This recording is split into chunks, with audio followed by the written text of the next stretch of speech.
Hello. So today we're looking a little bit about how to sideboard in Dredge. Um, I must say that I am not still sure about how to sideboard properly. Um, I'm just making this video because a lot of people are asking me about this, and with Pauper Geddon coming up to close, although I'm not going there, I feel like if somebody wants to take Dredge, you should already know what to take in or what to take out, right? So I'm just making this short video so that you know how to sideboard. So as you can see, at the moment the sideboard that I'm playing is a very um, like let's say strong sideboard against some game plans, right? Some strategies, and I'm completely not respecting some other strategies, like for example white winning. Um, That's mostly because I decided that the best way at the moment to play is to, of course, target the most played decks, right? And have some cards that are overarching over some matches, right? And at the same time, um, have cards that have a high impact, although you're only siding, for example, 4 cards in any match, right? Instead of siding 8 cards only for one matchup. Although you're gonna see that there are some matches where we sideboard in a lot of cards, right? Um, I cannot stress it enough, right? You should try to sideboard as little as possible in Dredge, while at the same time getting the most bang for your buck, because you don't wanna have any cards that actually make you slow down with your plan, right? So currently we're playing 4 deserts, 4 instant grudges, 14 specs, 2 Bajuka box, and 2 Near to the Bone. I'll talk about Tainted Strike later because it's a new card, but Grudge is for the matchups where they sideboard in Graveyard Date that it's actually consistent artifacts. Deserts is for all those aggro matchups that tend to swarm the board, be it fairies or mono red. Near to the Bone is for aggressive matchups. Bojuka Bog is a little bit of a catch-all in terms of Graveyard Date. You said this against the Mirror, Mono Blue Terror, also Cyclone Storm, and then there's Tainted Strike. So, talking about Tainted Strike, alright, so Tainted Strike was included, I would say 1 week ago, so since I'm making this video, so it's still very fresh in terms of sideboard inclusion. Um, I tried discarding leaks a while ago, like 3 weeks ago, right? Then on the week of the qualifier, I noticed that Glee was becoming a problem. Um, Glee is basically everywhere now, even in challenges, right? Um, I must say that it kind of sucks, right? Because now it's the BG Glee with the splash, the red splash that I was talking about in the recent video. But in any case, like I decided that Tainted Sec was a good inclusion because of the highly presence of Glee and also other decks that usually you cannot win against if you don't have Tainted Strikes. But what are the pros and cons? So pros, Weather the Storm literally does nothing against us, right? We only have to deal 10 and activate the Strike on our giant. It makes us go faster because it cuts out our creature requirement or our like number of giant reborn requirements, right? Because we only need to reborn 1 giant once and deal 10, making us go faster. I've killed people on turn 4 sometimes with this card. The cons are the usual cons of known flashback, known creature card, which is it doesn't have flashback, it's not a creature. It can be countered both by counterspell and dispel, and also cards like cast down. You thankfully dodge snuff out because giant is black. It's completely dead until your combat turn, so it's basically like taking a mulligan, um, right? Until you can actually kill. Of course, you're gonna keep this card in hand, and you're gonna keep it in your hand if you're gonna mulligan, because it's that strong, right?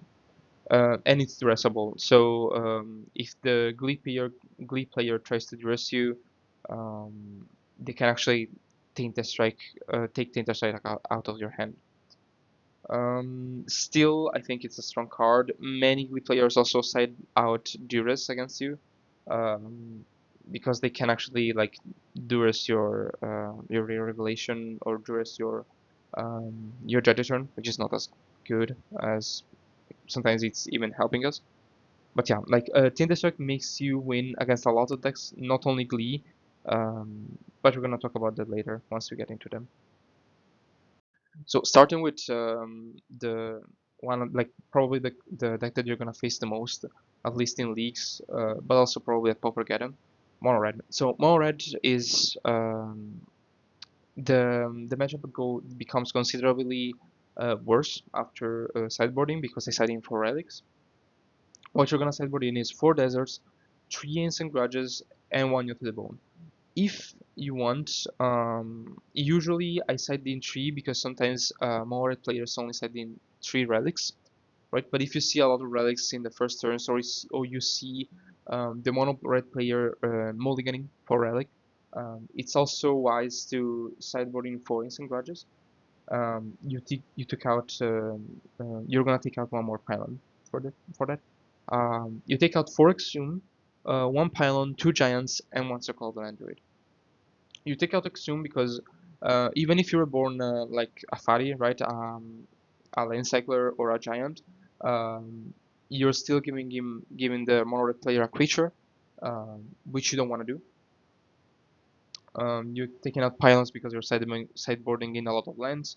You're taking out giants because usually a bit body is already a win con against mono red, and you're taking out a Circle of the Android because it's probably the worst card against mono red in terms of millers. You can also take out another Conduit Pylon if you are playing 15 lands, right? For example, at the moment I'm playing 15 lands and 3 Prowler and 3 Circle of the Land Druid. The 15 land is Haunted Mire. In that case, you take out Haunted Mire. You don't take out Circle of the Land Druid. The plan against mono red is just gain life, try to snap the relic as soon as possible. You're gonna wither down slowly their board through the use of deserts. A good rule of thumb with desert is that you should have at least 2 in play, right? You're gonna see a lot of lands because you're sideboarding in um, lands in a way that you're gonna have at least 17 probably. So yeah, like, that's how you sideboard in. Against red, you're playing a very slow game. Um, and I would say be careful because usually against red you should win game 1 because they don't have graveyard 8. So yeah, it's still doable even if you lose game 1, but yeah, try to win game 1. Okay, so as you can see, the sideboarding against Glee is very scarce. Um, that's because I completely gave up on interacting with Glee, honestly. I noticed that usually with Glee it was coming down to who saw the best cards, right? And my Rare Revelation usually, or my Mesmeric Fiends, were having such low impact compared to them playing like their strong cards that at this point I'm better at playing like Solitaire 2, right? I must say that I cannot wait for Glee to be touched, right? Because it's super boring. It's a super boring matchup to play. It's also super easy matchup to play, right? It just comes down to mulligans and who's his best. I think that with Tainted Strike you have a better chance to win. In this matchup, you should see Tainted Strike as basically Exhume 5 to 8. Given the fact that usually Tainted Strikes and Exhume functionally works the same against Glee, which is I'm cutting down my creature requirement slash number of giants requirement in half, right? The cards that you want to see are of course Tainted, Exhume, and the Millers. Tainted is already enough to increase speed. Don't mulligan aggressively for Tainted, just mulligan aggressively for a good end against Glee. But you should already be doing this against basically every other matchup. So yeah. You take out 3 Nyals because they're useless. You take out the Circle of the Android. If you're playing 14 lands, you take out 1 less. You take out the 15 land if I play 15 lands. Not much to say here. Honestly, don't get beat up if Glee beats you. I think that with Tainted Strike, the matchup goes to a 50-50. Just that, like, the deck is boring. I feel like when a combo deck is so oppressive, it's kind of boring for the meta. I hope that PFP does something. Um, I'm not too sad about not going to Geddon because this deck will probably be everywhere. So yeah, agency in this case is not really that present, right? So yeah. So moving on to instead a matchup that I really like to play, game 2 and 3, because game 1 is you basically always get killed by Mono Blue Fairies. So against Mono Blue Fairies, you're basically having the same sideboard as Mono Blue, sorry, Mono Red. Desert are much more impactful against them. A lot of people will tell you that they can actually ninja out their fairies, right? But if you play smart with your deserts, you can actually very easily win against this deck. I would say that the matchup is like a 30-70 for fairies in the game 1, and then game 2 and 3 becomes like a 65-35 for you, because you play desert, right? Many mono blue Fae are also not playing relic anymore, right? So in this case, I would keep in one more Circle Belen Druid, one more Exhume, and one more Giant. Be careful because they might have Dispel, right? For your Nya to the Bones, but it's also enough to just resolve one Nyao, right? Against this deck, also one big Bogdy is already enough. I've had games where I won just by beating up with Blanchard Flowers that were 2/2, right? So yeah, against this deck you also want to see lands. Also against Mono Red, one thing that I didn't mention in the Mono Red slide is you really want to see land drops against all these aggressive decks, right? So upping the number of lands is never a bad idea. But yeah, um, it's very fun to play against Mono Blue Fairies, right? It's very skill intensive. Um, a much better matchup that I like in terms of like how how much I like to play it instead of Glee. So then we come to Affinity. Affinity is a good matchup for you. As usual, you just sideboard in 4 instant grudges. Um, Usually, one key thing that I would like to point out is with instant grudge, you have to decide if you want to snipe the lands or the creatures that you're trying to play. One thing is that if you want to go for the long game, usually it's good to snipe the creatures, right? And if you want to go for the long game, I would also advise you to sideboard out one swarm, right? And something else if for the Bojuka box, right? To then basically snipe their creatures and Bojuka box them so they cannot recur them.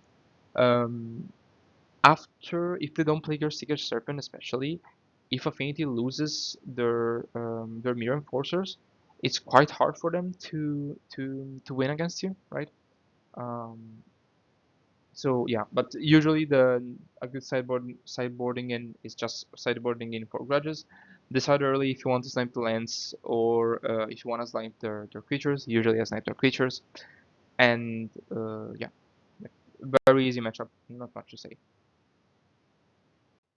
Okay, so Monoblue Terror, very fast. Just sideboard in two Bojuka box and sideboard a giant for the 4 Niao. The only way they win against you is if they basically have double Delver by turn 3 or basically put down um, three Tolarian Terrors on board and you don't have a Stink with Imp or they have a way to remove the Stink with Imp. You obviously want to see reanimation spells against one of the terror, given the fact that you want to have more counter spell. You want to have more reanimation spells than counter spells. This is one of the few matchups where you basically kill them with a giant for 20. But yeah, like not much to say. This is the sideboard. It is very easy.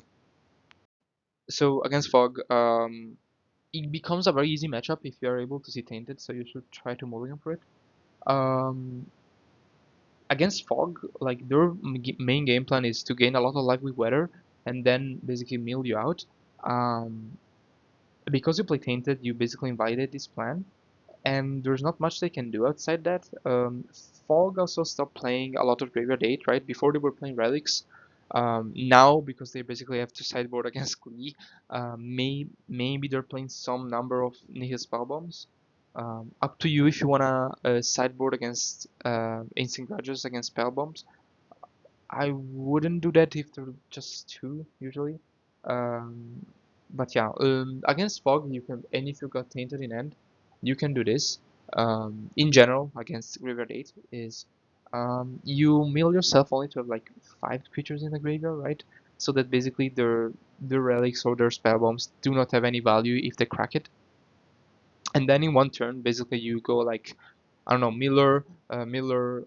Reborn for 10 and Tainted Psyche for game. So basically they don't even have the chance to play their graveyard 8. Yeah, you can mulligan for Tainted, not too aggressively, but you can, and yeah, that's the sideboard in, sideboard out. So yeah. Alright, so this is the end of the video. Nothing, thank you. And good luck to anybody who's going to Lecco. Be ready to face a lot of Glees, right? So really prepare for the matchup. And yeah, that's it. Thank you guys. Bye.